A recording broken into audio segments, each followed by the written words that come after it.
Hello विद्यार्थी बहनों नमस्कार गुड आफ्टरनून अपनी पटेल केवीएम धोराजी यहाँ शैक्षणिक चैनल में आप सबू हार्दिक स्वागत है। आज આપણે गुजराती प्रथम भाषा ધોરણ 9 માં ત્રીજો પદ્ય એટલે પછી સાંભળ્યોજી બોલિયા એ નો साहित्य प्रकार છે આખ્યાન ખંડ। તમને પરીક્ષામાં એનો સાહિત્ય પ્રકાર પૂછાતો હોય છે, જોડકાઓમાં પૂછાય છે।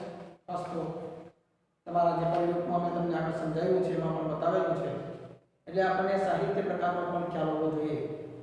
પહેલો એક ટૂંક જવાબિયા પ્રશ્ન થઈ ગયો કે આખ્યાન ખંડ એના કવિ છે કવિ પ્રેમાનંદ। સૌપ્રથમ આપણે થોડો કવિ પરિચયની વાત કરી લઈએ, કારણ કે કવિ પરિચય પણ બહુ મહત્વનો ભાગ ભજવે છે। પરીક્ષામાં એમાંથી પણ કેટલાક પ્રશ્નો રહેતા હોય છે। મધ્યકાલીન ગુજરાતી સાહિત્યાકાશમાં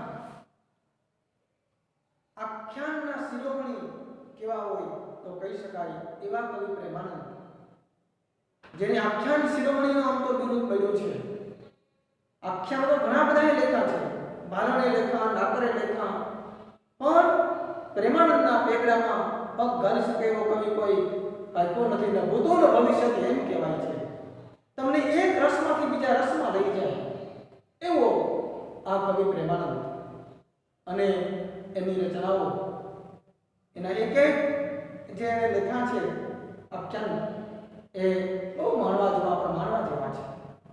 અહીંયા આપણે તો એક નાની એક ઝલક માત્ર આ કાવ્યના રૂપમાં લેવાની છે। એમણે ખાસ કરીને આખ્યાનનો જે વિષય વસ્તુ હોય છે એ રામાયણ છે, મહાભારત છે, એવા આપણા ધાર્મિક ગ્રંથોમાંથી એનું વિષય વસ્તુ ચૂંટવામાં આવતું। અને એ જમાનામાં જ્યારે આપણી પાસે મનોરંજનના સાધનો નહોતા ત્યારે આવા માંડ ભટ્ટો એ આંગળીઓમાં વીંટીઓ પહેરીને, જેનું સાંકડું મોટું હોય તાંબાની ગાગરમાં એ થપાટ મારે અને એ રીતે આ આખી સાંજે બધા ગામના ચોકમાં લોકો ભેગા થયા હોય અને કોઈ પ્રસંગને, પછી સુદામા ચરિત્રનો પ્રસંગ હોય કે ઓખાહરણની કથા હોય અને લોકોનું આપણું જન્મરંજન કરવાનું કામ આવા માણ ભટ્ટો એ સમયમાં પ્રેમાનંદને બહુ મોટું કામ, પણ કારણ કે પોતે લખે પણ છે અને પોતે આવું એ ભજવી પણ શકે છે, એટલે આ કાર્ય પણ એને કર્યું છે। એમનું જન્મસ્થળ આમ તો આ બધા મધ્યકાળના કવિઓના બહુ ચોક્કસ પ્રમાણો આપણને મળતા નથી, પણ એની એક પંક્તિમાં, એના એક આખ્યાન એક પંક્તિમાં આવે છે કે છે વીરક્ષેત્ર વડોદરો ગુજરાત મધ્ય ગામ અને એમાં પ્રેમાનંદ નામ નામ, આવું એક પંક્તિમાં કાંઈ મેં વાંચેલું આવું, એટલે એનું એ વડોદરા વતન છે એવું એ કહેવાય છે। અને એમનો જન્મ 17મી સદીમાં થયાનું માનવામાં આવે છે। ચોક્કસ આપણને બીજાના પ્રમાણો કંઈ આપણી જમીનની તારીખો મળતી નથી। એમણે ખાસ કરીને જે એની મહત્વની રચનાઓ પર નજર કરીએ તો એમણે નળાખ્યાન, ઓકાહરણ, ચંદ્રહાસ આખ્યાન, દશમ સ્કંદ, રણયજ્ઞ, અભિમન્યુ આખ્યાન અને જેને આપણે અત્યારે ભણવા જઈ રહ્યા છીએ એ પછી સાંભળ્યોજી બોલિયા, એ મૂળ એનો જે સંદર્ભ છે એ સુદામા ચરિત્ર આ ભૂલતા નહીં। કઈ કૃતિમાંથી, પ્રેમાનંદની કઈ કૃતિમાંથી આ કાવ્ય લેવામાં આવ્યું છે, એમનું સુદામા ચરિત્ર બહુ સુંદર આખું એ આખ્યાન છે અને એનું એક કડવું અહીંયા આપણે આપણા અભ્યાસક્રમમાં મૂક્યું છે। બહુ સુંદર એ આ કાવ્ય છે।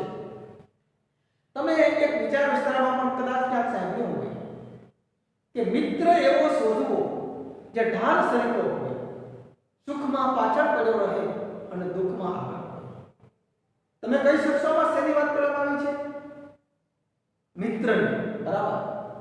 તો અહીંયા એક નિસ્વાર્થ ભાવ જેનામાં હોય એવા મિત્રની વાત આ પછી સાંભળ્યોજી બોલિયા આ કાવ્યની અંદર પણ, આ આખ્યાન કર્મની અંદર પણ પ્રેમાનંદે, અને એ મૈત્રીનો જોટો અજોડ છે। આજ આટલા વર્ષોના અંતરાલ પછી, વર્ષોના વાળા વાગ્યા પછી પણ આપણે કૃષ્ણ અને સુદામાની એ અતૂટ મૈત્રીને, એ નિસ્વાર્થ મૈત્રીને આજ આપણે યાદ કરીએ છીએ. વિચાર કરો. અને મૈત્રીને સમયનો કોઈ માપદંડ નથી હોતો. કૃષ્ણ અને સુદામા અને બલરામ એ ગુરુ સાંદીપની ઋષિના આશ્રમમાં 2 મહિના જેટલો સમય સાથે રહ્યા હતા.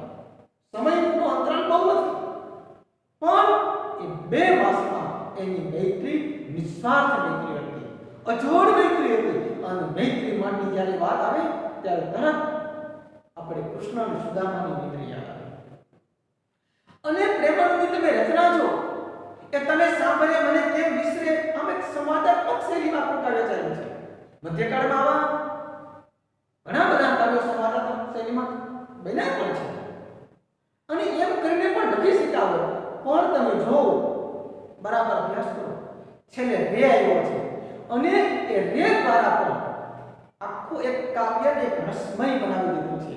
આ એક બહુ મોટી એક ચાતુરી છે આમાં. ભીતરે તને સાંભળે મને કેમ વિસરે એ દ્વારા પણ કાવ્ય બની શકે. અને આપણે એ પણ આમાંથી શીખવા મળે છે માનવીય મૂલ્યો. આજે જ્યારે માનવીય મૂલ્યોનું હનન થતું જાય છે, માનવીય મૂલ્યોનું પતન થતું જાય છે, ત્યારે નિસ્વાર્થ મૈત્રીનો આદર્શ, મૈત્રીમાં કોઈ ખટપટ ન હોય, મૈત્રીમાં કોઈ પ્રપંચ ન હોય, અને એ મિત્રતામાં કોઈ નાત જાતના કોઈ જાતના ભેદભાવ ન હોય. આવા અનેક ઉદાહરણો ઇતિહાસના પૃષ્ઠોમાંથી આપણને મળે છે કે એ કોઈ પરિચયમાં આવ્યા હોય એમાં ઘણા ઉદાહરણો તમને પણ મળશે. આગળ ઉપર ઘણું તમને વાંચવામાં પણ એ આવશે, ત્યારે તમને ખ્યાલ આવશે કે મૈત્રી વસ્તુ શું છે અને એ મૈત્રીને નિભાવવી એ પણ બહુ એક મહત્વનો સવાલ છે. નહીતર અત્યારે મળતું શું હોય?